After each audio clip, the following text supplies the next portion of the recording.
사람이 몸에 밴다는 게 참 무서운 겁니다. 삶 속에서 나타난다는 것은 습관적으로 나타난다는 건데 본능적으로 움직이는 거거든요. 우리가 잘 알고 있는 이런 유머가 있지 않습니까? 열심히 군에 가서 훈련시키고 또 전투를 위해서 대비하고 훈련시켰는데 이 지도자가 데리고 나갔다가 그만 적을 발견하자마자 엎드려 그래야 되는데 하필이면 놀랍게도 그 입에서는 전혀 들어보지 못한 말을 했습니다. 무슨 말을 했을까요? 이쪽은 다 하시고 사장대원들은 다 하시는데 이쪽은 전혀 모르시는 것 같아요. 지방의지요. 그냥 너무 은격결에 당황스러우니까 자기도 모르게 그 말을 했습니다. 수그레이 그래 버린 거예요. 뭘 수그레라는지 그 말을 알아듣지 못하는 사람들은 안타까운 고통을 당하게 된 거지. 또 가다가 또 그랬습니다. 그래서 이제는 또 수그리 그랬으면 알아들었을 텐데 이 너무 놀란 김에 또 한마디 해버립니다. 전혀 알아듣지도 못하는 말. 무슨 말 했죠? 아까 멘치로 그래. 아까 멘치로 그러니까 이번은 또 무슨 말인가 하다가 또 그렇게 공격에 빠뜨렸다는 이야기입니다. 왜 그렇습니까? 훈련을 하고 뭘 한다고 해도 그것이 몸에 배인 것이 참 무섭다는 겁니다. 요즘 계속 평창 올림픽 보시죠?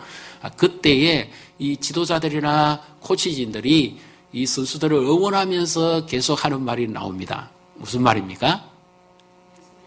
맞습니다. 평상시 하던 대로 해라. 마지막 코스 힘든 구간을 지나갈 때도 자기 자신을 이제 의지하고 싸울 수밖에 없는 거죠. 그러니까 평상시 했던 대로만 해라. 그것만이 이길 수 있는 유일한 길이다. 그렇게 지도를 하고 격려를 하고 너는 할 수 있다고 그렇게 권면을 하지요. 오늘 하나님께서 우리에게 주시는 말씀도 어쩌면 한 단어 속에 포함되어 있습니다만은 평상시 하던 대로 하라. 이것이 참 중요한 말씀입니다. 신앙은 몸에 배어야만 됩니다. 학습 신앙도 있지만 그러나 더 중요한 것은 몸에 배이는 대로 하게 됩니다. 그래서 우리가 흔히 이 교육기관에서 아이들을 지도할 때 이런 말을 하지요. 어릴 적 예배가 평생을 좌우한다. 그게 습관화되어 버리는 겁니다. 예배의 습관화. 그것이 예배, 자기가 해왔던 그것이 예배의 전부로 알아버리는 겁니다. 그것이 변하지 않으면 예배가 안 변합니다. 아니, 변화가 온다는 것은 상당한 획기적인 역사가 일어나는 겁니다. 끊임없이 자기를 변화시켜가고 개혁해 간다는 것은 그건 특별한 은총이지요. 그렇다면 한번 여쭤볼까요?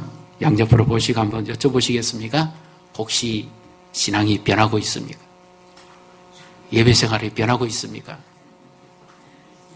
기도 생활이 변하고 있습니까?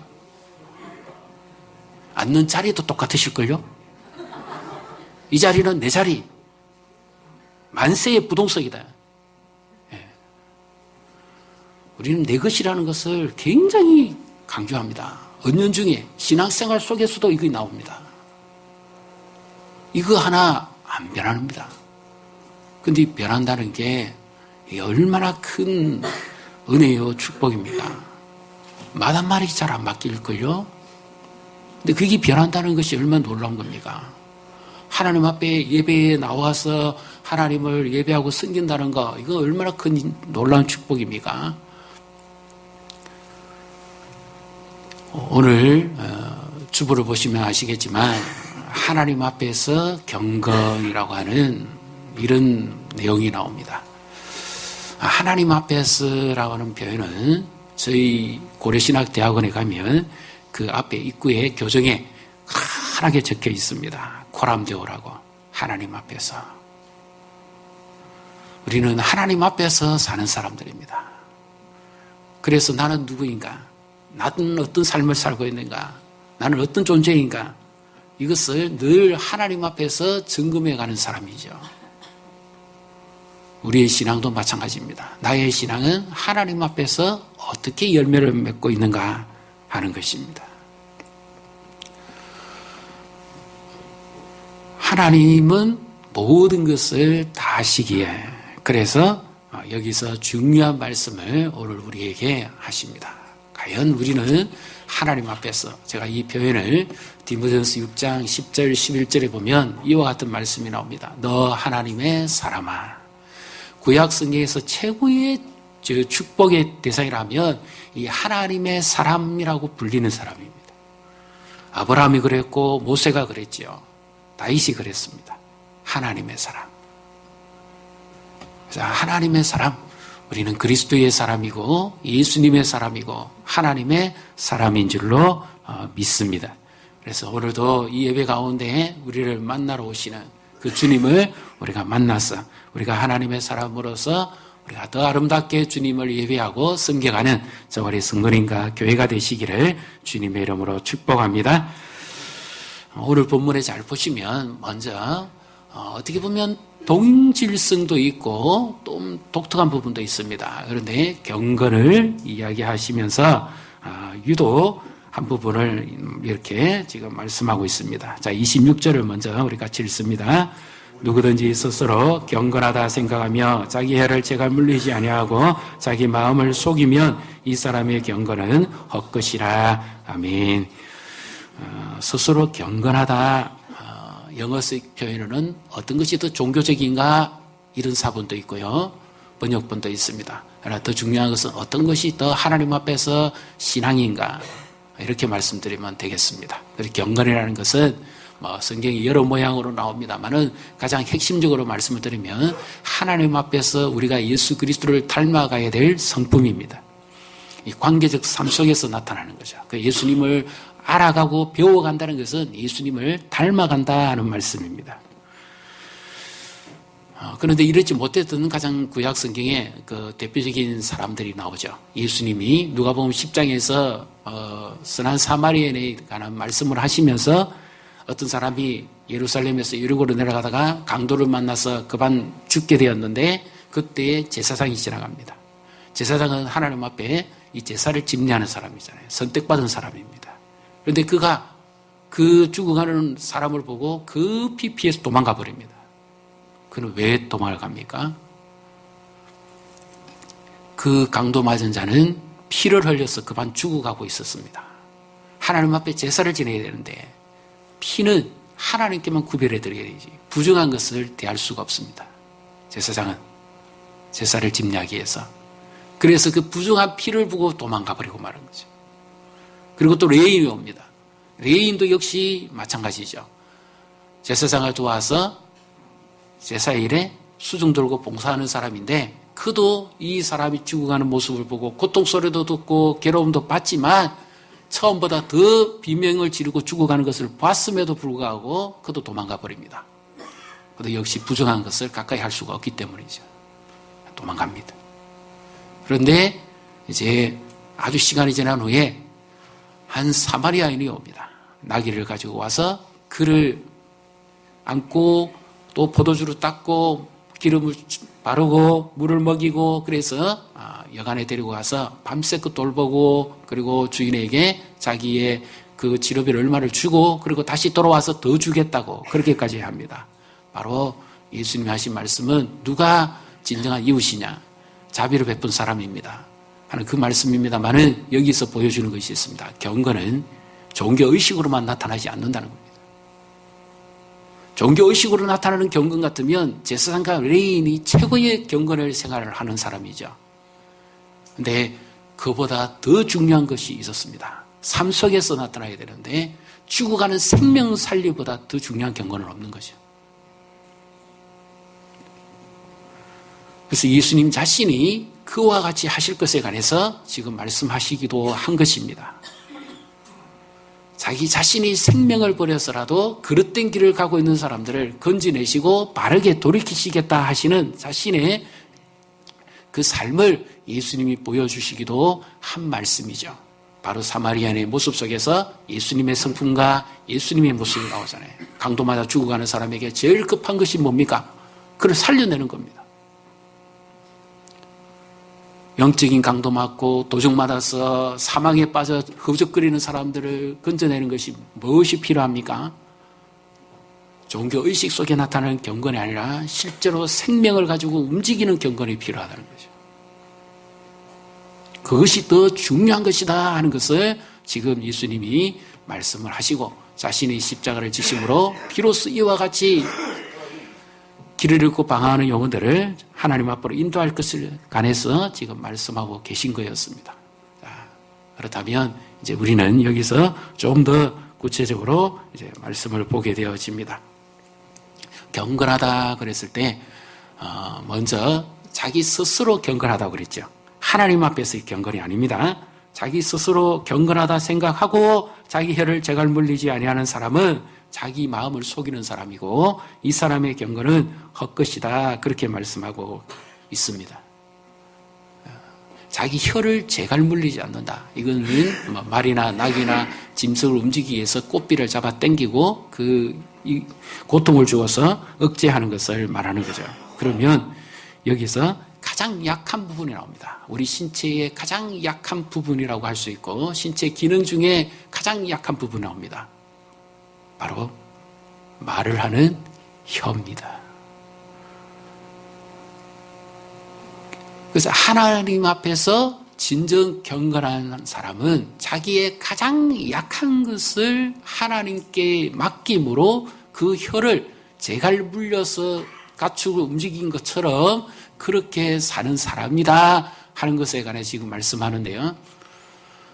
우리 오늘도 새가족 수료식을 합니다마는 신앙을 처음 이렇게 예수님을 영접하고 받아들이는 사람들의 그 변화 속에서 제일 먼저 일어나는 두드러진 변화가 뭡니까? 예전에는 내 하고 싶은 대로 다 해버리는 거예요.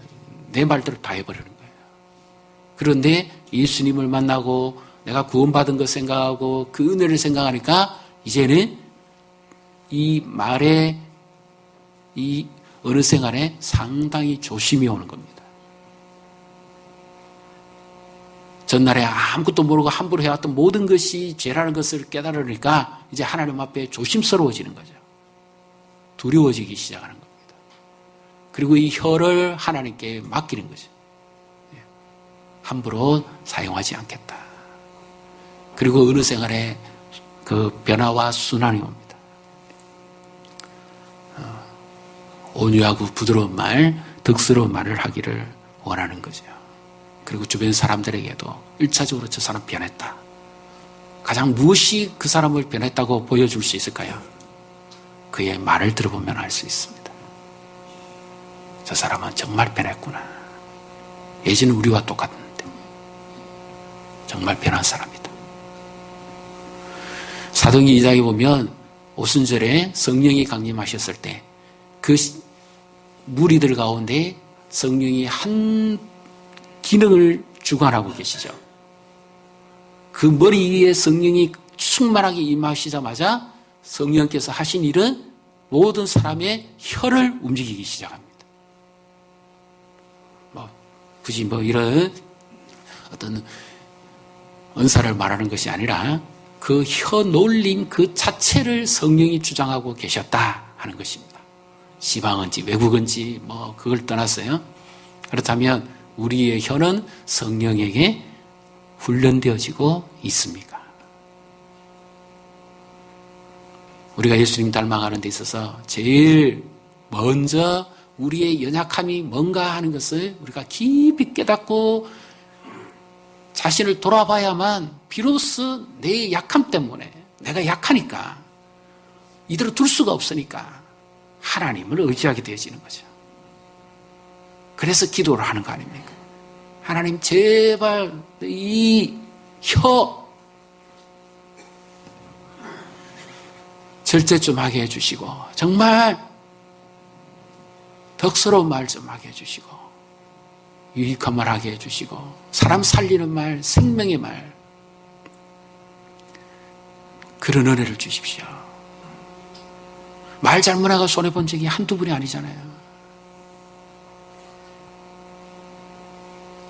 말 한마디 잘못하면 모든 것을 다 잃어버립니다.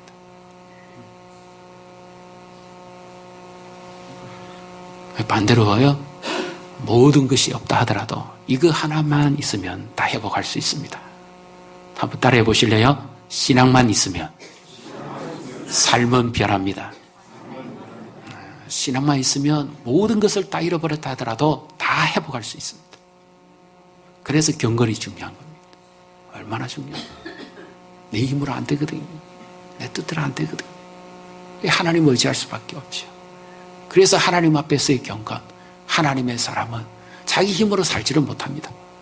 그 자기 힘으로 살지 못하는 것의 가장 표현한 방법이 바로 가장 내 지체의 약한 기능, 혀, 그것조차도 주님을 의지하고 살아가겠다고 하는 믿음의 고백과 간절함 속에서 살아가는 사람이 진정 하나님의 사람인 줄로 믿습니다. 흔히 하는 말 안 있습니까? 예수님이 말 잘한다고 바다에 빠뜨려도 딴 거는 안 떠도 물은 이건 뜬다고 그러지 않습니까? 그 우스갯소리로 빗대서 하는 말이지만 사실은 반대잖아요. 세상 사람들 얼마나 말 끝입니까? 얼마나 험악합니까? 갑질하는 사람들 보십시오. 얼마나 말이 막 저한지. 근데 하나님의 은혜 속에 사는 사람, 그 하나님의 인도하심 따라 살아가기 때문에 우리 힘으로 통제 안 됩니다. 네, 성령의 도우심으로만 통제가 되는 거죠. 그래서 야고보는 예수님을 바라보면서 예수님은 어떤 삶을 사셨는가? 그분은 늘 언어를 하나님께 맡기고 사셨죠. 그래서 예수님이 그 언어 가운데 말씀하신 것 중에 가장 대표적인 게 뭡니까? 하나님 말씀을 전하시는데 나는 아버지와 하나다 그러죠. 내 힘으로, 내 임의로 말하는 것이 하나도 없다 그랬지 않습니까? 그래서 늘 예수님은 하나님 안에서 사셨고 하나님 앞에서 사셨고 하나님의 사람으로서 예수님은 그 삶을 보여주시는 삶을 사신 것이죠. 그래서 진정으로 우리의 약함이 뭐냐 하는 것을 바로 깨달을 때 우리는 하나님을 의지하게 되고 예수님을 닮아가게 되는 줄로 믿습니다. 27절입니다. 우리 같이 읽습니다. 하나님 아버지 앞에서 정결하고 더러움이 없는 경건을 고아와 가부를 그 환난 중에 돌보고 또 자기를 지켜 새 속에 물들지 아니하는 그것이니라. 아멘.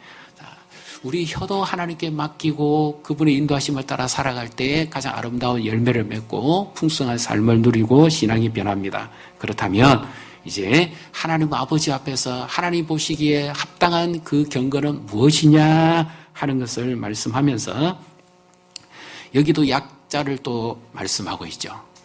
돌봄이 필요한 자, 스스로 살아가기 너무 힘든 자, 외로운 자, 소외된 자, 표면상으로 나오면 1차적으로 고아와 가부입니다. 그런데 이것을 원문에 번역해 보면 이렇게 나옵니다. 아버지 없는 자의 아버지가 하나님은 되신다.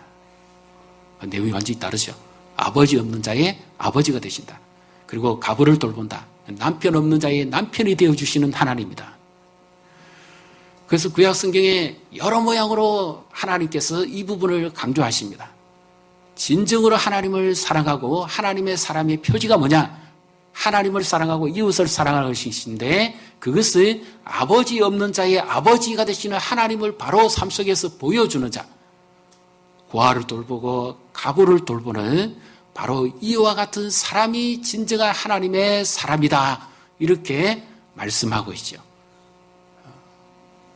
그래서 시편 65편 8절에도 하나님은 고아의 아버지가 되시고 가부의 재판장이 되신다.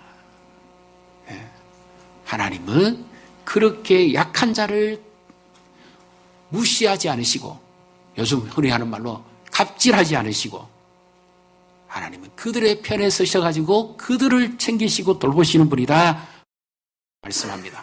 그럼 이것은 1차적으로 고아와 가부입니다. 그러면 예수님은 고아와 가부 다 우리는 약자입니다. 하나님 없이는 우리는 전부 다 고아입니다. 하나님 없이 우리 전부 다 가부나 똑같습니다. 그래서 예수님은 친히 오셔서 어떻게 하십니까? 죄인들, 세리들, 창기들 전부 고아들 아닙니까? 버려진 자들이잖아요. 하나님 앞에서 전부 다 율법에 의해서 버려진 자들 아닙니까? 죄인 취급당하는 사람들이잖아요. 그 사람들의 친구가 되셨지 않습니까? 그래서 예수님은 오히려 욕먹고 빈정거림을 당하시고 십자가를 지시게 되는 또한 이런 빌미를 제공하시게 되는 겁니다. 저는 왜 저런 세리와 같이 사느냐 말이지. 그래서 오해도 많이 받으셨지 않습니까? 그래서 예수님은 진정한 하나님의 사람이 어떻게 사시는 것에 대해서 말씀을 하시고 그렇게 보여주신 것입니다. 환난 중에 있는 사람들을 돌아보는 것, 1차적으로 구제하고 섬기고 돌보는 것도 우리가 해야 될 중요한 일입니다. 네. 동시에 그것만 아니라 우리가 또 복음도 전하고 그들의 영혼도 살펴야 되죠. 그것이 진정한 고아와 과부를 돌보는 또 우리의 삶 속에서 나타나는 경건이라고 할 수가 있습니다.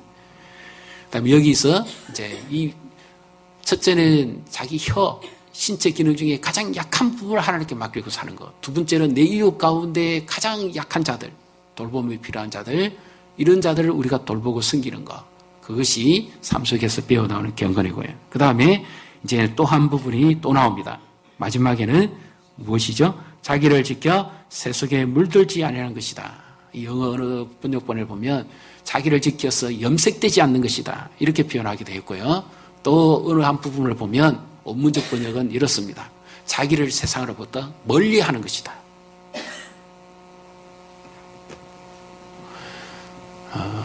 우리가 유혹은 가까이 할수록 손해입니다. 아담과 하와를 보십시오. 즉시 그 자리를 피해 나왔으면 그 유혹에 넘어가지 않았을 것입니다. 창세기 39장에 나오는 요셉도 보디발의 아내의 유혹을 가까이 함으로써 이긴 것이 아니라 피하면서 이기는 거죠. 자기가 약하다 싶으면 어떻게 됩니까? 피해야 됩니다. 같이 있으면 안 돼요. 내가 어느 부분에 가장 약한가? 그것을 아시면 피해야 됩니다.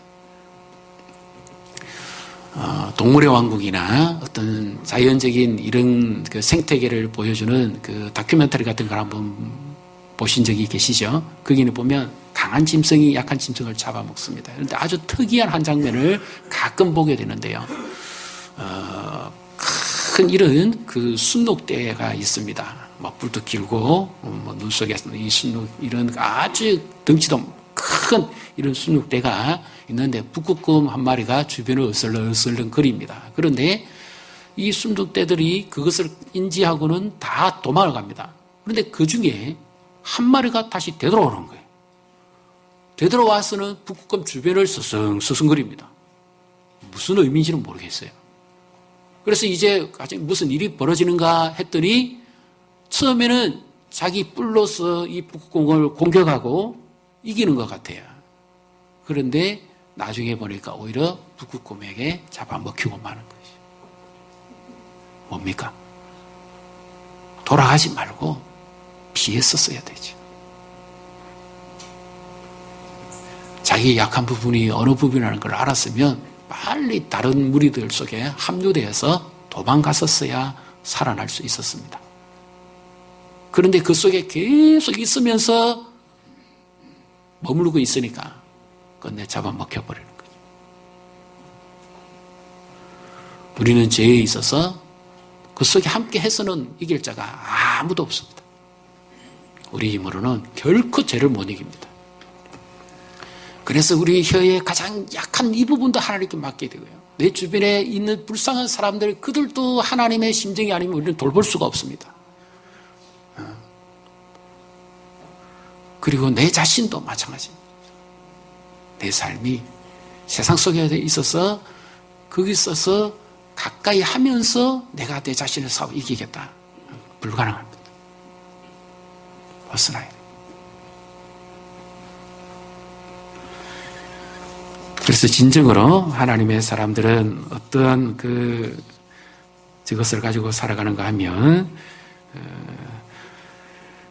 우리의 삶의 모든 근근이 그 그리스도의 삶의 근거로 하고 있다면, 이제부터는 그 주님을 의지하는 실제적인 삶 속에서 이 경건의 삶이 배워져 나와야 되고요.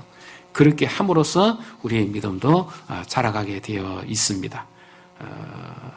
토전하는 사람이 우리 경건 생활을 위해서 이렇게 건면한 내용이 있습니다. 7가지 자기 점검이 있는데요.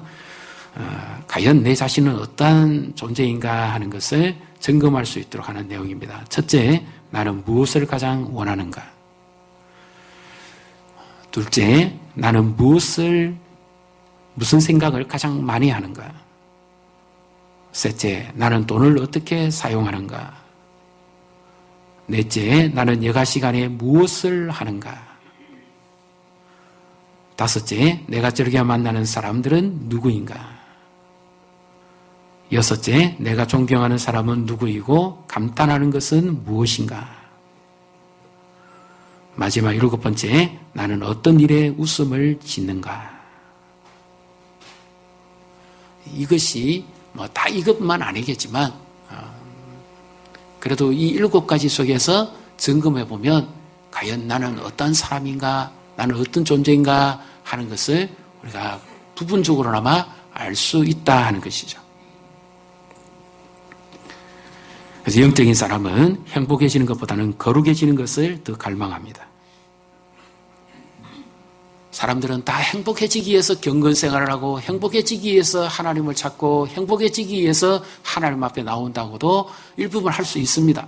그러나 그것에만 머무르서는 안 되고 그보다 행복보다 더 중요한 것은 주님을 닮아가는 것이고 삶 속에서의 경건함, 이 거룩함이 드러나는 줄로 믿습니다. 그래서 우리의 삶은 날마다 마치 우리가 거울을 보고 우리 그 매무새를 다듬는 것처럼 예수님 앞에서 우리 내면의 세계를 다듬어야 돼요. 이것이 진정한 경건입니다. 이것이 생활 속에서 몸에 배어 있을 때 예배하면서 하나님을 만나고 그래서 내 혀를 내가 못 다스리니까 하나님 앞에 기도하고 그리고 내 자신이 누구보다도 약하다는 것을 알기 때문에 하나님께 전적으로 의지하는 거죠. 그래서 세상 사람들은 돈의 포로가 되고 이승의 포로가 되고 유혹의 포로가 되고 향락의 포로가 되지만 우리는 오직 예수 그리스도의 포로가 되어야 되는 줄로 믿습니다. 주님의 포로가 되는 것이 최고의 우리의 은총이요 축복입니다. 그래서 우리가 가장 받아야 될 친구가 있다면 무엇이겠습니까? 하나님의 사람이죠. 그보다 우리에게 더 귀한 일이 없죠. 우리가 누려야 될 최고의 축복은 하나님의 사람입니다. 하나님이 인정해 주는 그래 너는 나의 사람이다.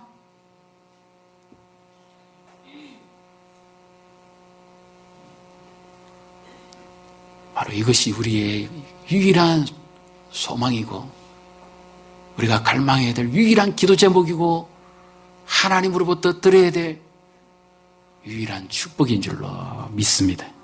이와 같은 아름다운 열매를 맺어가시면서 우리 자신을 더욱더 아름답게 가꾸어 가시는 우리 성도님이 되시기를 주님의 이름으로 축복합니다.